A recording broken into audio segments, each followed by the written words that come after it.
આજનો સુવિચાર. ગઈ સંપત ફરી સાંપડે, ગયા વડે છે વહાણ. ગત અવસર ફરી આવે નહીં, ગયા ના આવે પ્રાણ. અર્થાત જે છે અહીંયા સંપત્તિ જો તમારી પાસેથી જતી રહી હોય તો પ્રયત્ન કરવાથી આવી શકે છે.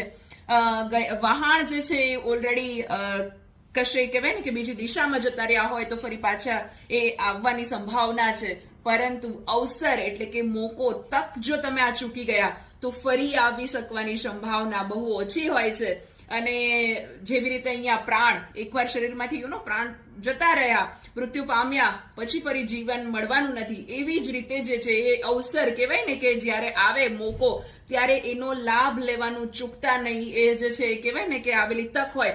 ગુજરાતીમાં કહેવત છે કે લક્ષ્મી ચાંદલો કરવા આવે ત્યારે મોઢું ધોવા જવાનું નહીં, હે ને. આપણને એમ થાય કે ઓપોર્ચ્યુનિટી આવી અને ગ્રેબ કરી લેવાની, રાઈટ.